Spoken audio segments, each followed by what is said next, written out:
A continuar con la lectura de la propuesta oficial de nueva constitución de cara al próximo plebiscito de salida, Rafael Martínez.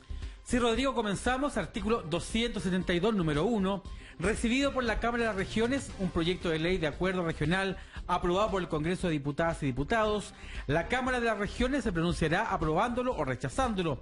Si lo aprueba, el proyecto será enviado al Congreso para que lo despache a la Presidenta o el Presidente de la República para su promulgación como ley. Si lo rechaza, lo tramitará y propondrá el Congreso las enmiendas que considere pertinentes. 2. Si el Congreso rechaza una o más de esas enmiendas u observaciones, se convocará una comisión mixta que propondrá nuevas enmiendas para resolver la discrepancia.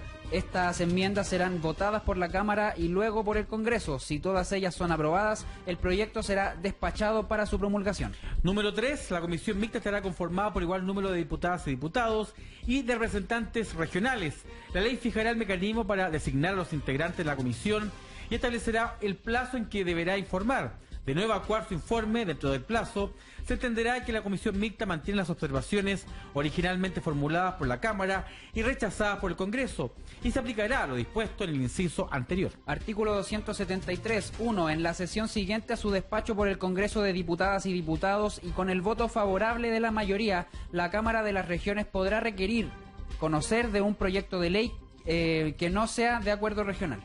Número 2. La Cámara contará con 60 días desde que recibe el proyecto para formularle enmiendas y remitirlas al Congreso. Esto podrá aprobarla o insistir en el proyecto original con el voto favorable de la mayoría. Si dentro del plazo señalado la Cámara no evacúa su informe, el proyecto quedará en condiciones de ser despachado por el Congreso. Artículo 274. 1. Si la Presidenta o el Presidente de la República aprueba el proyecto despachado por el Congreso de Diputadas y Diputados, dispondrá su promulgación como ley. En caso contrario, lo devolverá dentro de 30 días con las observaciones que estime pertinentes o comunicando su rechazo total al proyecto. Número 2. En ningún caso se admitirá las observaciones que no tengan relación directa con las ideas matrices fundamentales del proyecto, a menos que hubieran sido consideradas en el mensaje respectivo.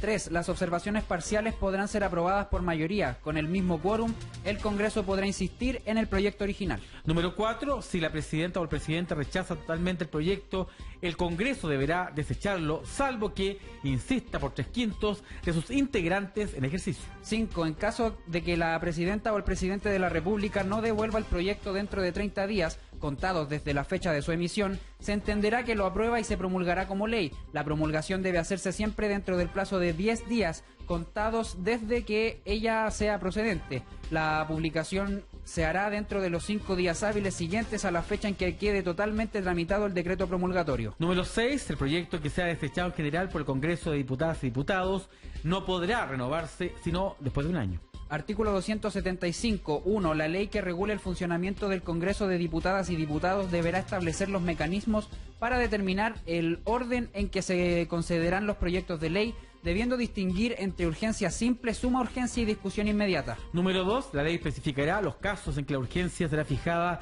por la Presidenta o el Presidente de la República y por el Congreso de Diputadas y Diputados. La ley especificará los casos y condiciones de la urgencia popular.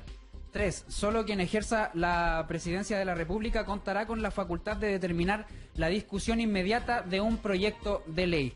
Bien, llegamos hasta acá con la revisión de los artículos constitucionales y de cara al plebiscito del próximo 4 de septiembre para que usted pueda votar de manera informada. No hay libertad de expresión sin derecho a la información.